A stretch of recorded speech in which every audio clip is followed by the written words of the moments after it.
একটা প্রশ্ন এসেছে, যাক অনেকদিন পর একটা প্রশ্ন আসলো, হ্যাঁ, যে হ্যাঁ ভোট দিবে না ভোট দিবে। আচ্ছা, সুবহানাল্লাহ। দেখেন, হ্যাঁ না দুইটা অপশন আছে কি নাই?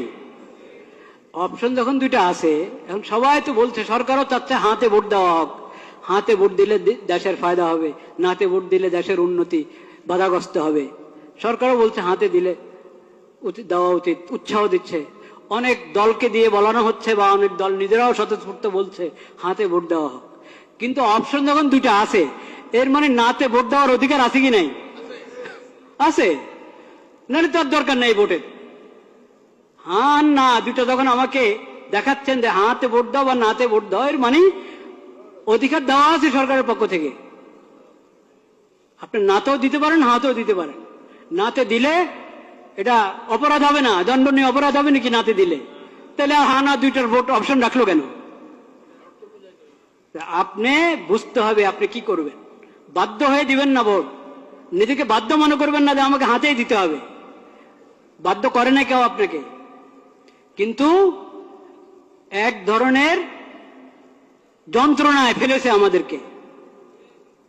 নির্বাচন কমিশন হোক, সরকার হোক, বিদেশিরা হোক, আমাদেরকে এক ধরনের কিসের মধ্যে ফেলেছে? যন্ত্রণায়, পেরেশানিতে ফেলেছে। দেখেন, একটা প্রশ্ন, কথার কথা, একটা বোঝার জন্য একটা প্রশ্ন আপনি করলেন, ঢাকা এটা কি বাংলাদেশের রাজধানী না ইন্ডিয়ার রাজধানী? টিক চিহ্ন দিবেন, আপনি হ্যাঁ বা না বলবেন। কি বলবেন? হ্যাঁ। ঠিক আছে, বাংলাদেশ ইন্ডিয়ার রাজধানী, হ্যাঁ বা না, কি বলবেন? না।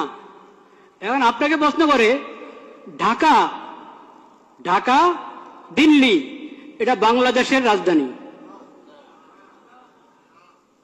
না, কি বলবেন? ঢাকা এবং দিল্লি বাংলাদেশের রাজধানী, দিল্লি এবং ঢাকা ইন্ডিয়ার রাজধানী। কি বলবেন আপনি কোন?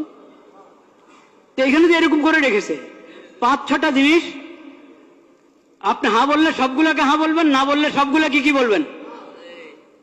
কেন অপশন নাই? কেন 5 টাকায় আলাদা আলাদা ভোট নেন?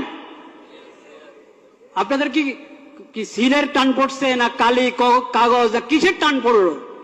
6টা জিনিসের উপর একসাথে বললে হ্যাঁ, আর না বললে 6টার উপরে কটা? মোট কটা? 5টা? 8টা? আচ্ছা যাই হোক, যে কটার উপরেই